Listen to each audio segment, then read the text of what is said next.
All right, guys, welcome back to the best hour of your day. Jason, again, the better host of the two of the Jasons, here with my mentor, my current mentor, Maggie Tincher.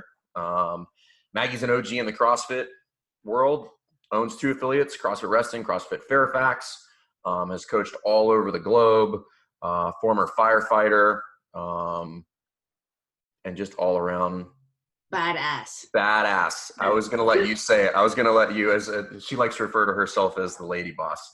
And she's definitely good at bossing people around. But where were you at this past weekend? Actually, nowhere. I was home. I had these next 2 weekends off. So, ooh, what are you going to do? Well, last weekend was just Murph. This coming weekend, we have a girls' retreat, ladies' retreat. So, for your gym? Yes. We have nice farms, a big estate. One of our clients owns that, and he's letting us use it. And we're just going to go there, and we're just going to have some fun Friday, Saturday, and Sunday. How many ladies will be attending this retreat? It is about 14 of us. That's a lot. Yeah, it is. I mean, and the property is beautiful. Is amazing. How much wine is on order for that weekend? Well, let's say that I bought several bottles, but when I went there on Friday to look at the property one more time, I mean, they have wine. I mean, you don't even they have bottles, cases of wines and alcohol there. So yeah. The pros of having wealthy clients. Yes, it is. And clients that love to share. And this is no dudes, right? Just the ladies? Just the ladies. I think the dudes are actually going to be doing it next weekend. It's like the Happy Men Day or something like that. They're going to go to a distillery.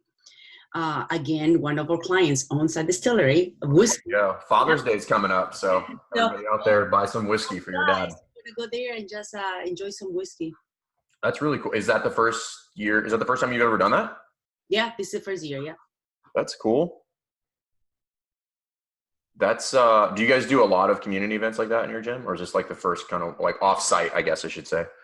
The off-site, no, we try to do that, a lot of that, especially the ladies. We've done the wine tours. We go out, rent a bus, and then the bus pick us out of the gym, and then we're gone for hours, come back and make sure everybody gets home safely. We do a lot of happy hours, events inside the gym, but that's pretty much what we do. Yeah. Super side note, who's in charge of that? Are you in charge of that, or do you have somebody who's the lead for that? Well, let's say that is somebody runs it, but I like to give them my input too, depending on what we're doing. Like this. Yeah, I can see that. That's very much your style. You know, like to let people do their thing, but yet tell them what to do. It's good. Yes. It's good. Yeah. That's that Latin American female coming out of, yeah. Like I'm the boss. I'm gonna let you think that you're in charge, but I'm the boss. Yeah, this is your event, but I have the last word. Yeah. Okay, cool. So you own two gyms, right? Correct. CrossFit Fairfax and CrossFit Reston. I always forget which one. Fairfax is the original, right? Yeah, Fairfax. We opened Fairfax in 2006, and then Reston in 2010. So 13 years. I think we may have had somebody who's been open that long on the show, but there's not a whole lot of gyms that have been open for 13 years. That's a long time. We're coming up on 10 this year for our one facility. That's a long time. And then how long after that until you opened Reston?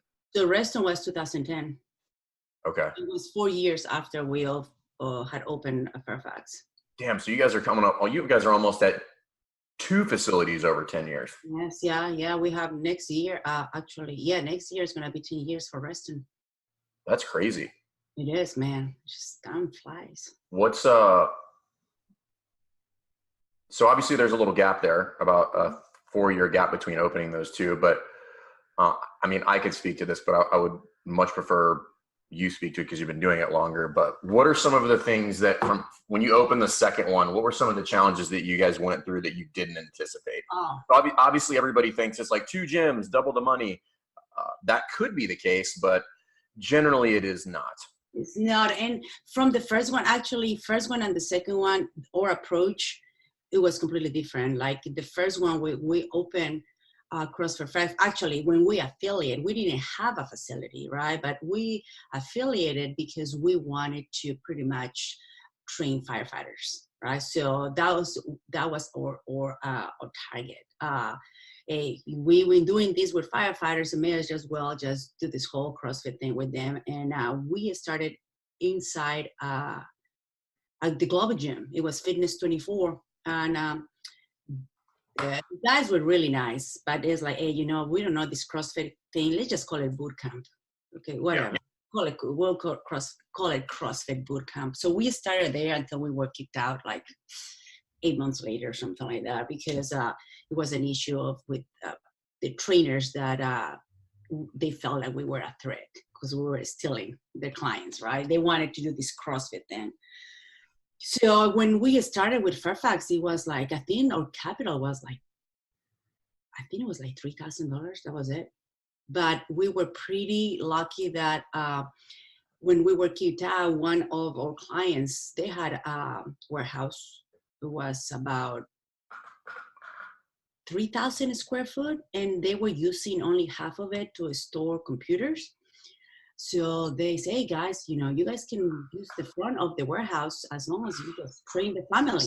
And I'm like, sounds like a pretty good deal. So we put a partition, and it was 1,400 square foot. Just imagine, just pretty small. Had one bathroom, and we had one class in the morning, a couple of classes in the afternoon.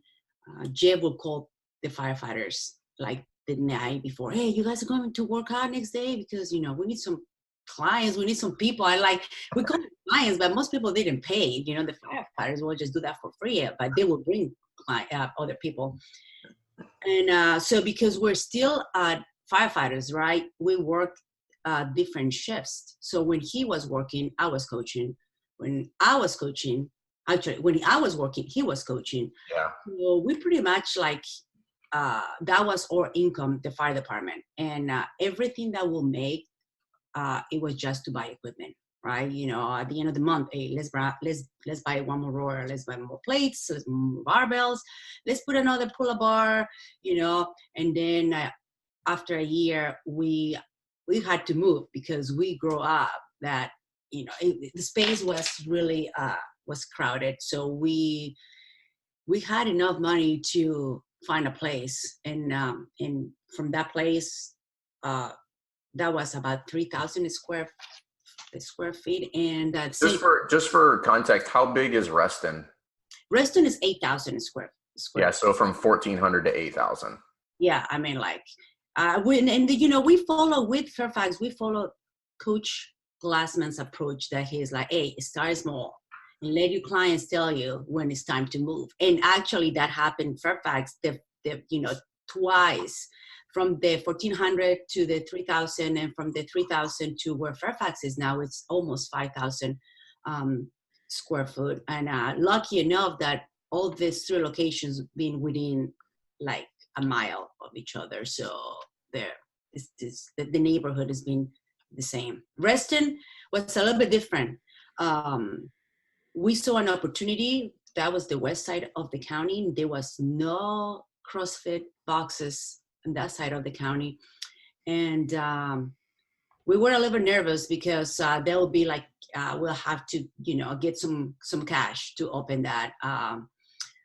We got, again, one of our clients, an investor, is like, hey, I live and I work in Reston. I can be your investor. Just open the gym. So we thought about it. And the hardest part about that is because we needed, now with 2 locations, we needed somebody to manage the new location. So I quit the fire department with the thought that if things didn't work as planned, I could always go back within that first year.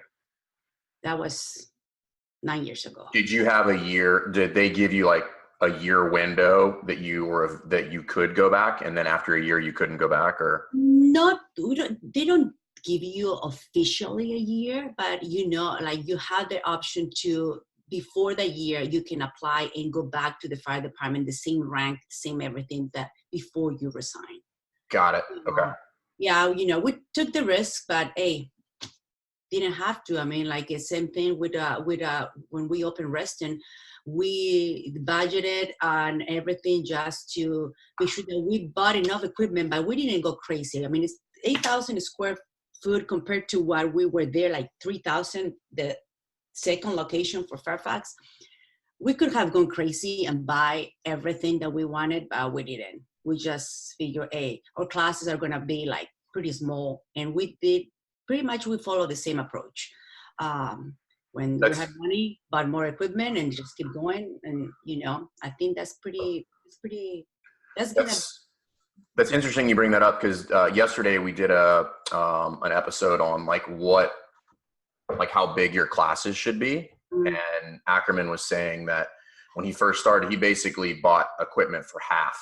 So whatever he thought a class size was going to be, he bought half the equipment, and he got a little creative, which oddly enough is exactly what Orange Theory does to minimize their footprint as far as space. Because I think that model is built on like something between 3,500 to 4,000 square feet. So if they have classes at 25, they have, 12 pieces of equipment. But I think that's one of the things, because you brought up two things. One is equipment. And I think that's one of the things people overspend on the front end more often than not. But the other thing that you brought up, which I think is interesting, is the investor piece. And looking back on it, so I've done this with one that we purchased, and then you obviously did it there. I think a lot of people, where they potentially make the mistake is, and again, it has worked out in certain scenarios, but I see it work out far less often when they're partners than just basically having somebody who has cash to loan you, and then they just want their 7 to 10% over that 5-year period. And a lot of people want to go in with multiple owners, and it generally doesn't work that way. Whereas if I have an investor, I'm just going to pay interest on that loan over 5 years and then give it back to them. But I don't have to deal with the bank. And then I'm sorry, basically he was just a silent investor. I mean, we paid the loan within 3 years. I mean, with interest and everything, like it was paid. We actually paid before we had to pay, and then because of when we signed the papers, he also became part of the board, right? And then after that, it was us trying to get rid of him for a while. And then eventually we're able to buy him out. And I think like it worked because he was a silent investor.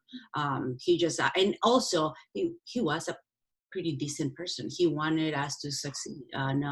He was not a pain in the ass. He didn't want anything to do like, hey, at the end of the year, just send him the profit and loss, tax paper, distribution, and then he was happy.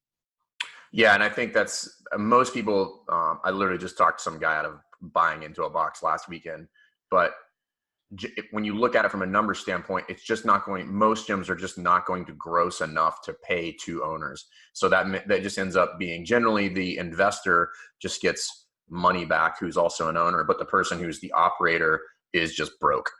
Yep. Because they're giving essentially 50% or whatever that allocated percentage was away to the investor, when they could have just given up 5 to 7%, maybe 10 on the high end for 3 to 5 years, and then gotten all that back. So, yeah. So I'm curious, what, from a logistical standpoint, what are the biggest challenges that you have? And this is a 2-part question, because this is something that I found challenging is, so obviously you do a good job at coach development. You work level 1s, you level 2s. How many seminars have you worked at this point? I have no idea. I know that I'm in like the 200 something, but I don't know exactly the number. It's north of, it's over 200. So it's a lot, probably close to 300. So a lot of coaching development underneath your belt. How do you guys go about coach development? So I know you have, Jeff was on seminar staff for a little bit. You're still on seminar staff for how long? 10 years? Man, 2007. So that was. Oh, so more than that. So 12 years. Yeah. 12 years. And then you have another one of your coaches who's now on seminar staff, but you guys are split up. Oh, who's the third one? Yeah, Sarah. That's right. Yeah. Jaren and Alex. Oh, I forgot Jaren was coaching at your box too. Yeah. That's a good pickup. You kind of stole that one though, but that's smart. My girls, Got to be smart. And, you know, your V-Town, power. V-Town up there. How do you guys have a system for coach development? So obviously that's a big deal. If you have 3 red shirts underneath your roof, that speaks a lot to like the quality of coaching that's going on in the classes every day. Yeah, so like before, I mean, it's actually, we've changed over the past couple of years, and this year is different, but previously what we tried to do was get both gyms together for train the trainers, right? We like had like once a month or every other month, but I mean, like that's the logistic part, trying to get 40 something coaches. You have 40 coaches? Between the 2 gyms, right? Between coaches, teens, kids, interns, right? So trying to get everybody together, well, I ended up being only half of them that will show up because this is Saturday, you know, and coordinating my schedule, making sure that I don't work that weekend. And then the Jeff wasn't working at the fire department, right? So it was not what we wanted, like trying to get everybody together, but we wanted the connection, right? Basically, we wanted both teams, Fairfax and Reston, to be united. And what we'll do from things like we'll learn at the level 1s or at the level 2s, we'll share like progressions. We'll talk about how to teach this. We'll talk about lesson planning. We'll talk about the scaling. You just name it. Every time with something different. This year, basically what we've done is we just separated both gyms. So that way it's more manageable. So my general manager at Fairfax, Julie and Alex, they are the ones who are handling the trainers, the coaches development at Fairfax.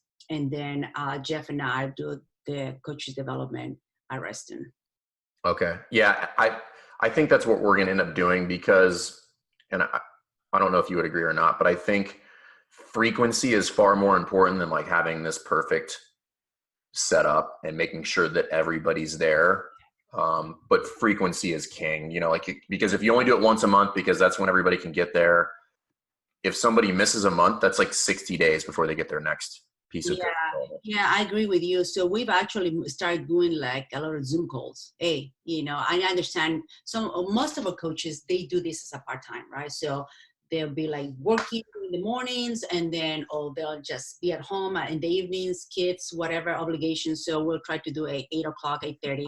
We're going to do a Zoom meeting and that's what we do it. And a lot of also hands-on, like inside the gym. If I happen to be coaching with somebody, they will get like the coach development right there. Sarah's helping me a lot with that too, like especially with our new coaches. She's like mentor a couple of them. So that is pretty helpful when you have another resher that helps you with your staff. What is your protocol for bringing on a new coach? Well, what does that look like for you guys? So I would say about 99% of all coaches, they've come from within the gym. They have been clients first. That's the main thing because we want them to be part of the community before they want to be a coach. And it has happened like all of them being like that. They're clients and then they're just so in love with CrossFit. They spend hours at the gym, so may as well just coach. So they approach us, hey, you know, I want to be a coach, I want to be an intern. And then we have a little process, right? We want to make sure that our interns become coaches. So they leave a spot that is open for a new intern. And then the internship program depends on their level of commitment, how many hours they can work a month. You know, it could take them anything between 6 months to up to a year to finish their internship. So there's no set time on that. It's just when they've hit the criteria, they're on the team. Yeah, they're evaluated, you know, they have like within the first couple of months, they have to submit like a written test. And then after like 3-4, I can't remember the same paper, we have to do a practical test. And then through the first 6 months, they are actually evaluated by different coaches. And then when they are ready, we do a last practical. And before they are given the blessing, then it will be 3 different evaluations with 3 different head coaches. Who gives the blessing? Is that you or Jeff? Who do you think? I love Jeff. So what's funny about both of you guys is I was scared to death of both of you for a long time. And the longer I get to know you, the more that I think you guys are just the nicest people ever. I But mean, like Jeff's got like, it's just like he's got that intensity face, like yeah, yeah. No, his intensity face is like I'm gonna punch your head off your shoulders face. it's just that face, like it doesn't really matter whether he's happy or upset. He's always the same face, right? I remember one year, I think it was either 2011 or 2012. I was having some issues getting to regionals to compete, and I like showed up late, and Jeff was on the floor doing something, and I was like trying to get his attention. I was like, Jeff, and all of a sudden he just like turned and he was just like, what? And I was like, never mind, I'll find something else to do. He was just looked so angry, and I was like, okay, I'm never gonna be friends with Jeff. You know what? He doesn't do that well under stress. Like when he was doing the sectionals, the regionals, those 2 years were pretty rough on him. I mean, like his eyes. That's a long, stressful week, and I don't admire anybody that does that stuff. For somebody, I don't not admire. I do admire. I don't envy. Yeah. Yeah, I don't envy anybody. He was smart enough that after, the second year, he's like, you know what? I think Chris Smith is going to do an awesome job. I think you guys should ask Chris. Yeah, this guy's really good. You guys should. Yeah, he's good, man. Yeah, that is kind of up Chris's alley, though. Like he's good at that stuff. Yeah. So that's good. So actually, and this actually leads me to another question, because obviously the beauty of CrossFit is everybody does things a little bit differently, which I think is really good, because you can just constantly learn. But you guys don't run typical CrossFit classes at Reston, right? Like you guys run 45-minute classes, don't you? You know what? We actually, about 2 months ago, we switched to an hour class. I mean, we've been doing 40. So this is when we started Fairfax, we start with 30-minute classes. 30 minutes? Okay. Yeah. 30 minutes. I was like, you know what? People love it. And then when we actually switched to 45 minutes, right? It's like, you know what? We're just we'll put that, like during the 30 minutes, we will write the workout on the whiteboard. So people, they were supposed to come before the class to warm up. That the warm up was written, but that didn't happen, I think that was pretty standard back in the day, though. So I was like, guys, these guys are showing up. They don't care about the warm up. They just want to throw down. So I told Jeff, we just got to change it. And, people are like, no, we like the 30 minutes. Well, and mainly it's because you know how traffic is in this area. I mean, like if you try to get to a class and you get stuck in traffic, and then you don't want to wait another hour. So the 30 minutes for a lot of people work. 45 minutes, they were complaining, but hey, they make it work. And then we talk about, hey, we need to go to the 1 hour classes. And it was March. I gave, people like, we love the 45-minute classes. We switched to the 1 hour classes. And I'm telling you, the clients, no complaints, few of them, affect their schedule, but coaches are the ones that are more grateful for I already know the answer, but elaborate on the why coaches are more grateful. Just extra 15 minutes, because the 45-minute classes, man, you just go. You're running. You don't have time to mess around. It's okay, guys, we gotta go. This is your warm up, right? Let's get you guys started. And then trying to do the class in those 45 minutes. It was hard, but the thing why it worked for us for so many years is because we always had two coaches on the floor. So the classes didn't end it in 45 minutes. The class probably ended about 55 minutes, but the second coach will get we'll get the next class started, right? Brief them, whiteboard, start the warm up, while the other coach was finishing with the previous class. And the space allow us to do that too, because Reston is, bigger. But yeah, so for most of you guys, you probably haven't been in Maggie's gym, but of the 8,000 square feet, I mean, 7,500 of it is open floor space. I mean, it's a lot. It's big. Yeah, but now we're doing the same thing at both gyms. And Fairfax is only 5,000 square feet, right? And this past year, Fairfax has grown, oh my gosh, a lot. I mean, like right now, even though Reston's like a square footage, we're bigger, Fairfax classes are bigger. What's up? Like, so that brings up a good point. How big is an average class for you guys? Like I've been in your gym sometimes when I'm like, can't really figure out what's going on. Like people are just swinging from the rafters and everybody's doing all sorts of stuff. I'm like, what is going on here? I think it all depends on the time of the day. Like our biggest class in the morning, like the first class, both gyms will be like 20 plus people, right? 20, 25. So that's a big class, and you have 2 coaches on the floor for that. Yeah, always we have to coach on the floor. And then when we get interns, that's when we throw the interns too, just as a helper for, sometimes there's even 3 coaches. Whenever we have free classes, we make sure that we have an additional coach to take the person that is trying the class, just take them through the hand, guide them. But yeah, so we were forced. So yeah, but I want to ask you a question because just so everybody's clear on that. So what you had more so for the coach was allotted a 45-minute class with a little bit of overlap between those two. Yeah. But the reality is like the amount of time people were there under supervision was probably still an hour. Yeah, it was the same. Yeah. Was it the same? Was it the same for your 30-minute classes? Oh no, the 30-minute class, that was back in 2000. That was 2007, 6, 7, and 8. And then so was that 30-minute block just basically the workout? Yeah, it was just the workout. Yeah. And like looking back to the way that we used to coach back in 2006, 2007, sometimes I just shake my head and I'm like, oh, so bad.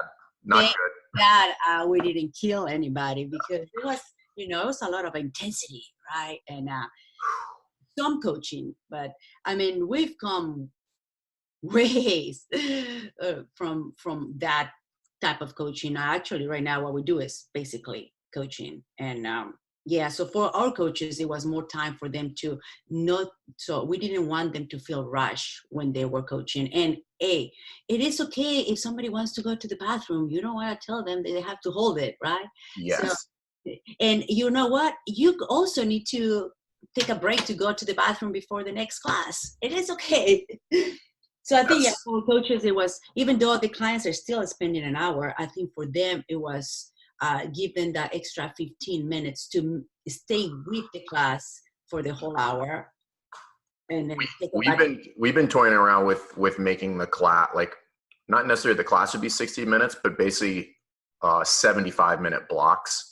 Mm-hmm. So the coach can take a break, because if you're going to coach 3 classes back to back, that third one is just not that great usually. Yeah. And maybe, like I say, it works for us, and it's been working for us because we always have 2 coaches. So let's say I'm the head coach of the first class and you're my helper, you're my assistant coach. So, when I take my class, I'm cooling down or whatever we do at the end of the class, and you get ready for your class. You go to the bathroom, you get ready, so you take the next class. You're going to be heading that class while I go to the bathroom, and then when I'm done, come back and just give you a hand. By then you should be done with your warm-up, and then I help you during the specific warm-up and during the workout. So do they swap roles? Yep. Okay, got it. Okay. Well, that makes sense, because you're not less engaged, but it requires probably a little less energy on your part.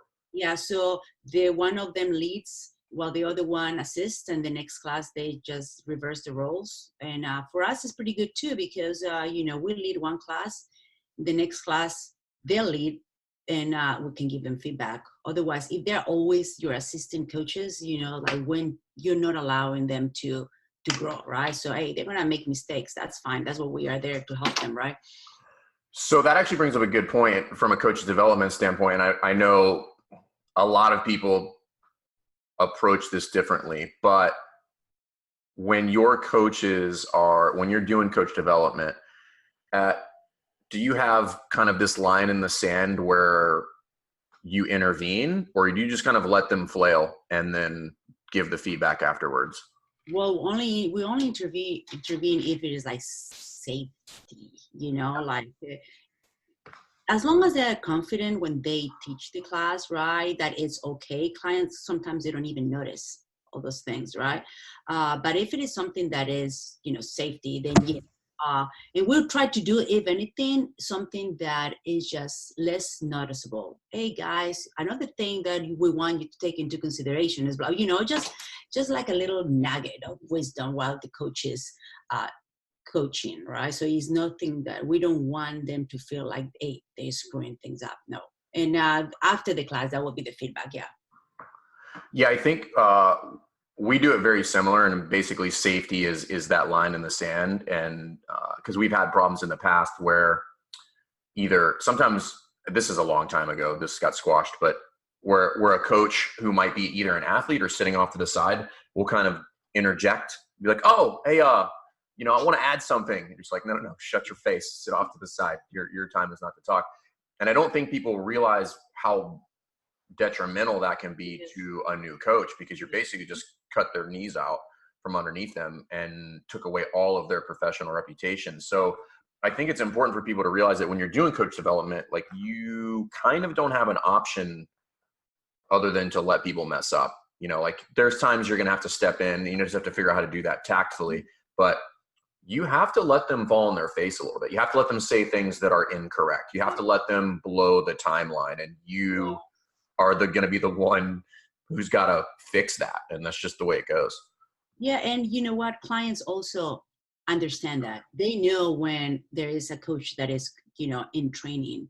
They understand that. And, you know, we get a pretty good feedback, and the response from our clients been pretty, you know, they're pretty overwhelming. They're like, man, we really like such and such, you know, it's come ways, you know, how much they have improved, developed, and from where they started to where they are right now. Because we also like their opinion, right? We do like informal surveys to our clients, say, how is this person doing? You know, how is the coaching? What do you think?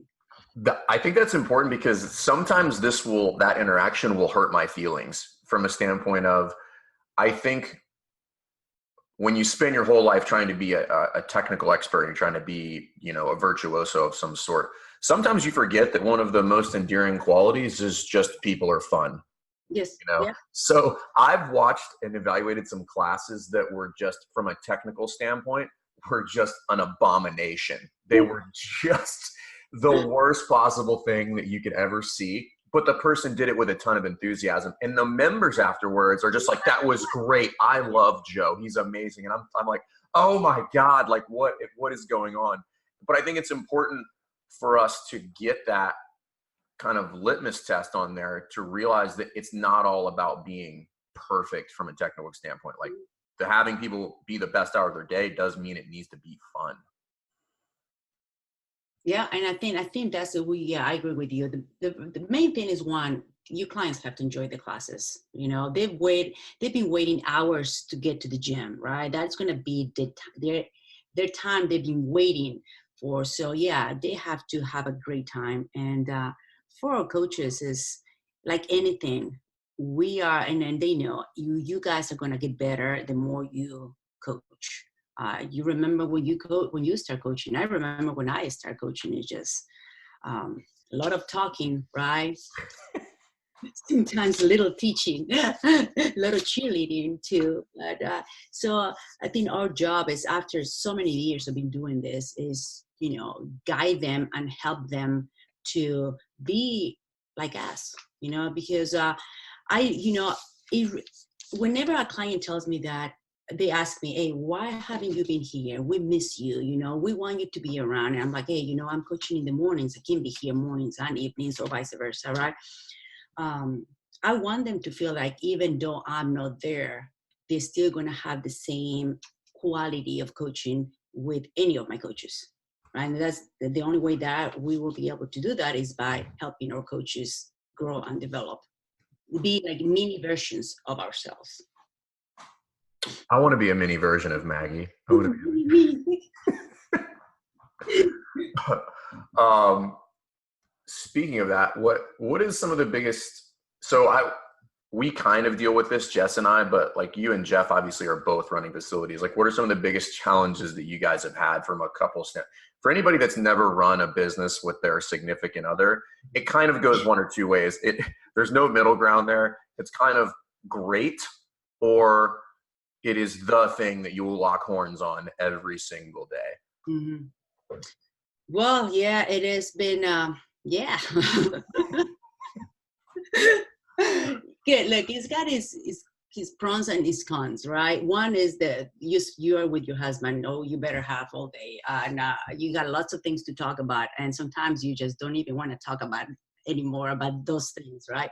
I think for us is more like sometimes you just pick the battles, agree to disagree, like who is like, yes, okay, but I want to run it my way. He wants to run his way. Okay, you run it your way when you're coaching. I want to run it my way when I'm coaching. And I think like pretty much, I think what helped us a lot is giving each other like job titles and description of what is your job. So that way, hey, don't worry about that. That's not your job.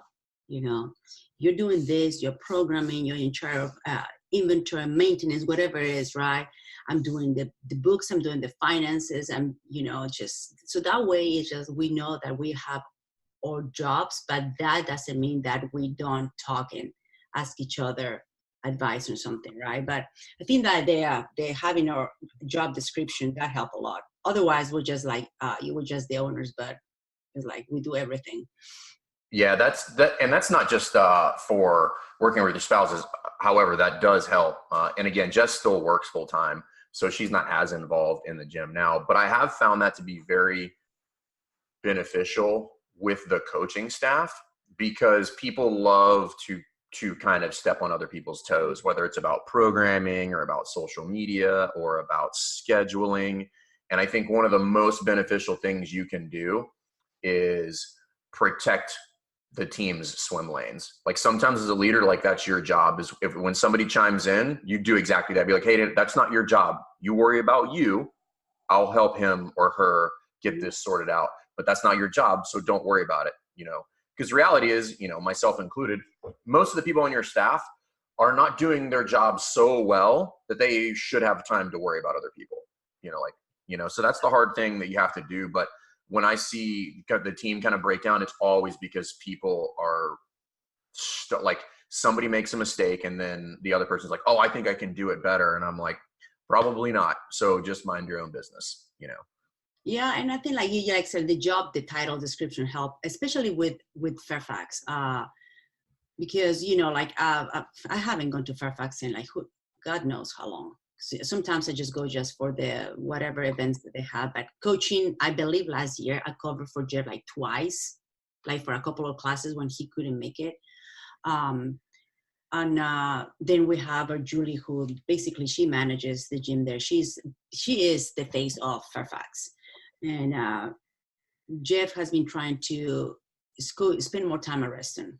The commute has been killing him. So he just said, I'm just going to start slowly switching back to Reston. And he's pretty much now Reston all the time. But before, like, it was, even for the coaches was hard, like with management, right? If like they wanted something, they will skip the manager and they will go to Jeff. And it was like, well, and then, Jeff's, sweetheart. It's like, like when you have mom and dad and that mom is going to say no, and then you just go around and then just go to dad and dad is going to say yes. So that was basically what was going on, right? So, and that was a lot of conflict. It's like, hey guys, it's like anything, don't just, you have a manager here. That's the person that you guys need to go to. That is like, and then, I think we got better at like anything communication for us, like sitting with everybody and say like, look, yeah, this is the team and this is how it works, and it's gotten much better. How did you go about choosing that gym manager? Like what's some of the things you look for in somebody who's going to basically take over and represent your brand? Cause like, that's something, I mean, I fully admit, like I struggle with that. Yeah, well, and I think it's been because the person that is managing Fairfax has been around me for, I don't even know how many years, 15 years, almost in 20 years. Yeah. We knew each other. I got her to do CrossFit. She did CrossFit. She tried to go to the fire department when I was there, but then she, got the kids. So then she joined the fire department later. And it was just like, we were just pretty much doing the same things. Right? I married Jeff, and then she married one of Jeff's best friends. So it was like, but she's been around the gym since we started. So she's seen it. And because she's been sort of like family. She's seen the struggles, and she sees the gym as it's like her baby too. And that's basically, you have to have somebody that is invested in the gym and they want to make the gym succeed. And I think that's it. Like, you don't want somebody that at the end of the day they'll be like, you know what, I can go to work because I'm sick, or this is it, I'm just an employee. You want them to see the gym as this is it's me too, right? Yeah. Then she really cares about the gym. Are there certain ways that you guys have found? So obviously you have a relationship there and there's trust, but maybe not everybody has that. So I know a lot of people really struggle with kind of handing that trust over to that person and kind of giving them the reins because they can do it better and all that stuff. But so I guess there's a couple different ways you can look at this. Like, people can either be emotionally or financially invested in something, or both. Like, what have you guys found to be, I mean, obviously I'm assuming you guys pay her a gym manager wage. Yeah. Yeah. So like we started with just, she was just a coach. From a coach, she moved to help managing the gym because Jeff was still there and I will go there. Right. Once we opened Reston, I was most of the time at the other gym. And, I started with, they need somebody to help with the admin part first, like you have to start somewhere and understanding what is going on behind the doors. And she liked it. But I think, like, regardless of who you choose, it's gotta be somebody that you trust. It's like, like your baby, you can't just give it to anybody, right? It has to be somebody that has been around and that one knows the business, knows you, is part of the community, and they care. I think, like, the caring part, that's the most important thing, because if you care, you are going to do whatever it needs to be done to make the business succeed. Right? You don't see you needed money, right? Yes, I'm not going to tell you still need the money at the end of the day. You need that to pay your bills. But if you take care of your people are going to stay there. They're going to bring other people, and just basically that that door, just the cycle. So you got to trust whoever is going to be in charge of the business. You have to trust that person. Yeah, for me personally, over the years, it's been if like when people ask me, they're like, hey, when at some point, like when you're the sole person, you start having to give things up, right? Mm-hmm. So obviously the service on the floor, generally for a couple of years, you're probably the best coach. So that's probably not what you should give up at that point.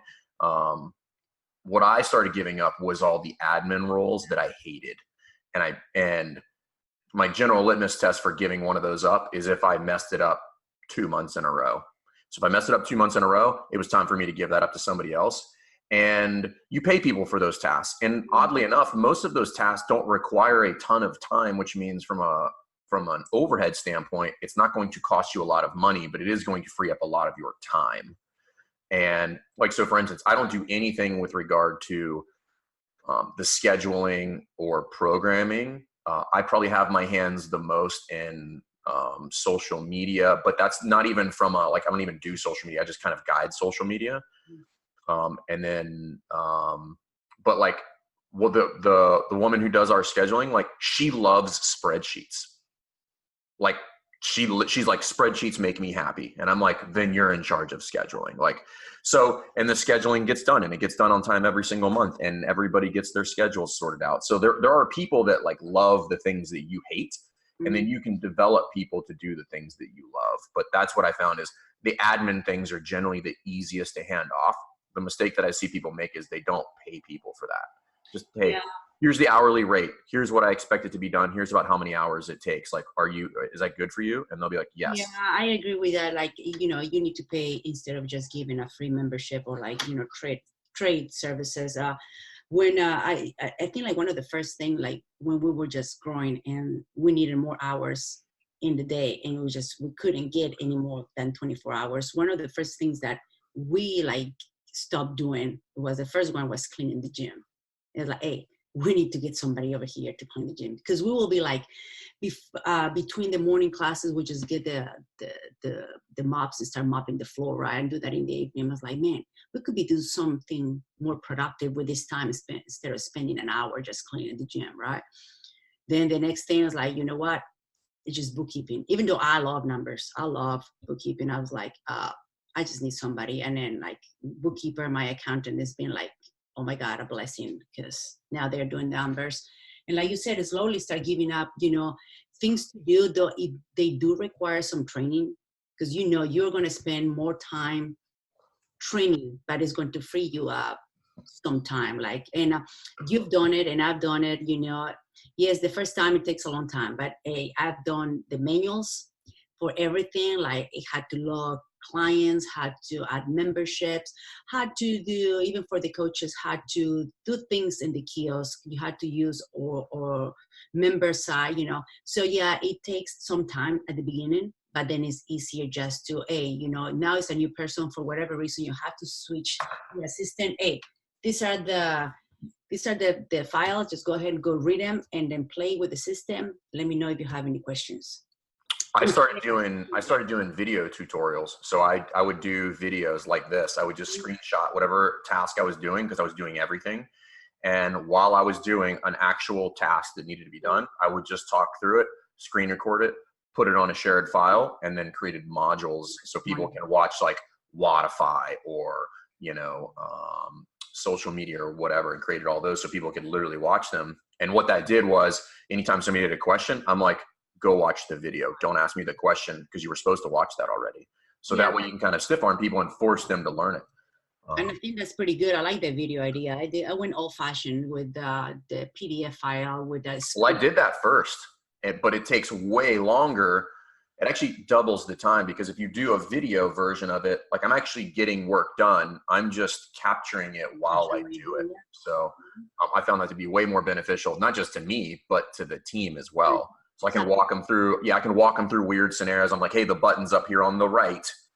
Here's how it works. And the screen's going to come up kind of funny. So here's where you look in order to make that happen. But you got to do that. You got to do that legwork, because then you can start handing those tasks off. And as your team grows, and if you have 40 coaches like you do, you can't train everybody. Like that's impossible. That is such a ginormous pain in the ass. Like watch the module. If you have questions about the module, then do it. And I had a really good friend who's was a mentor of mine for a long time. He owns multiple Chick-fil-A restaurants. He told me this one time, and he said, hey, when you train people, they're going to mess it up at least 5 times. So just wrap your brain around that, and it's okay. By the 5th time, they'll probably do it better than you do. So just let them mess it up 5 times. Yes. No, that's cool. I had no idea you had that many coaches. That's a lot of coaches. It is. It's just because of the 2 coaches per class. I mean, we started that and we just kept that. Been doing that for, I don't even know how many years. So this does bring up a question, because I know people have the question now that they're listening to this. Are your coaches, all those people are paid, correct? Yes. And then do they pay a membership or no? They don't. That's part of the benefits. They get a free membership. I don't think they should, but I know a lot of people do that differently, where they have to work a couple classes. I don't necessarily agree with that, but everybody does it differently. So, okay. Yeah, because I know people have that question when they listen to that. So 40 paid coaches, but I'm assuming they're all on different pay rates too, right? Yes. So even with our interns, we used to do the exchange of, you get a free membership and then you do your internship.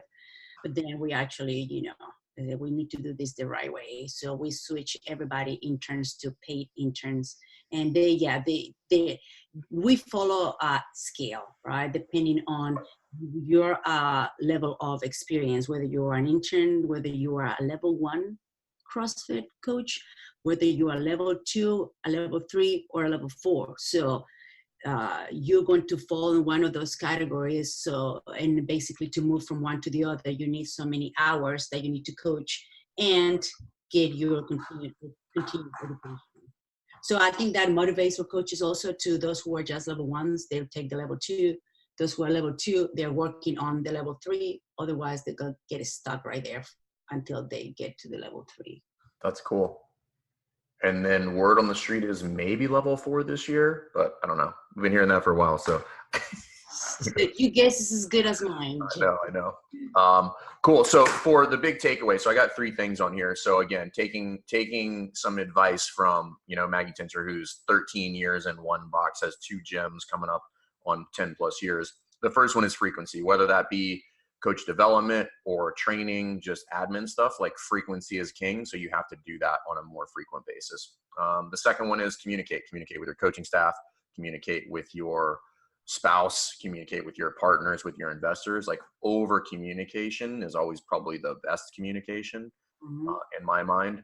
And then the last one is invest in your people, financially, emotionally, anything, and that's how you build a great culture, because I don't think you can have 40 staff members if you don't invest in people. I think people would just be jumping ship left and right. That's right. They're part of your team. Yeah, they're part of your family, and you have to treat them like that. You got to bring them into the fold, and basically, you got to protect them even when they mess up. That's part of your job as the owner, is to eat shit sandwiches sometimes that other people make. Yeah, you have to have their backs. Yeah. Cool. Well, I was going to talk about South America, but I feel like that's a pretty good place to stop right there. We can talk about that stuff. Yeah, it's gonna be like hours, dude. Another time. Real quick. So Ackerman likes to ask this question, but he asked like what books you're reading. I'm more curious, are there any series or movie series that you're watching right now? Well, just ended. Game of Thrones just ended it, right? Are you a Game of Thrones person? Yes, 80 years of my life. Yeah, but I'm gone. Gone. Now I don't know what to do with my life. No. I like, I just finished watching a series like Good Girls. Huh. What's it about? This 3 was one mom and sister and a friend who, supposed to be good girls, but they face something in their lives and they just start being bad girls, but in a good way. They're doing bad things because they're taking care of their families. Got it. Okay. I mean, I guess the means can justify the ends depending on what you're doing, but yeah. Okay. Cool. No, on a serious note though, do you have a favorite podcast other than this one? I like American. What is American? No, it's what do you call it? American Life. Yeah. What's that about? It's just different things. There's just different topics every time. It's like the podcast could be like 30. It could be from religion to crime to politics. Yeah. You like some of those murder podcasts, don't you? But I try to find some of those that are pretty good. Like I love the mystery thing. Like the ones that investigate murders or whatever, and then at the end of how many episodes, 13, 20, 30, whatever, is still unsolved. So like, damn it, man, now what is going to happen, right? So as I'm plotting Ackerman's death, I'll call you and we'll map it out so I don't get caught. Yes. Awesome. Where can people find you on social media? Social media, well, mine is Mags Tincher. That's me. Maggie Tincher, Facebook, yeah. And then just CrossFit Reston and CrossFit Fairfax? CrossFit Reston, CrossFit Fairfax, yeah, you'll find us. If people in the area kind of want to reach out to you, do you guys, do you help people if they want to come in and do coach development? Oh, yes, I have, a lot to, we have run into so many people at the level 1s, level 2s, and they feel like they need a set of eyes to watch them. And I've told them, look, my job is not just my coaches. If I can help you be a better coach, just contact me. I'll be more than happy to watch you. You can be more than happy to watch me. We had a lot of people just showing up during the summer just to watch us coach. And they're more than welcome to do that. I think people think that we say that because we feel that we need to, but that's not the case. I think we all genuinely enjoy doing that and would absolutely do it. So guys, take us up on the offer. If you're in the area, if you're in Northern Virginia, if you're in Virginia Beach, hit one of us up. If you're in Naples, Florida, hanging out there with old people, hit up Ackerman. Most people on seminar staff have the time and are more than happy to help you. So I'd love to do that. Yes. Yeah. Cool. All right, Lady Boss. Thank you for your time. All right, Jason. Have a good day. Say hi to the wife. I will. Bye-bye. Thanks for listening to Best Hour of Their Day. If you haven't heard about Anchor, it's the easiest way to make a podcast. Let me explain. First of all, it's free. How cool is that? There's a creation tool that allows you to record and edit your podcast right from your phone or computer, so it becomes super simple. Some of these episodes with Fern or Todd or myself chatting with one another, we've done right within the app itself. Anchor will make it easy to distribute your podcast to all platforms, Spotify, Apple, and many more. And you can make money from your podcast with no minimum listenership. It's everything you need to make an awesome podcast in one place. All you have to do is download the free Anchor app or go to anchor.fm to get started today. Come on, who doesn't have Spotify at this point? And if you were unaware, Spotify now is offering podcasts. That's right. On Spotify, you can listen to all your favorite artists, but also podcasts in one place for free. Spotify has a huge catalog of podcasts on every topic, including the one you're listening to right now, Best Hour of Their Day. On Spotify, you can follow your favorite podcasts so you never miss an episode. Premium users can even download episodes to listen to offline wherever you are, something I always do before I hop on a plane. And you can even easily share what you're listening to with your friends on Instagram and other social media platforms. Here's the deal. If you haven't done so already, be sure to download the Spotify app, search for Best Hour of Their Day on Spotify, or browse some other podcasts if you want. You can find them in your library tab. And also make sure to follow me so you never miss an episode of Best Hour of Their Day. Thanks again for listening to Best Hour of Their Day. We hope you enjoyed this episode.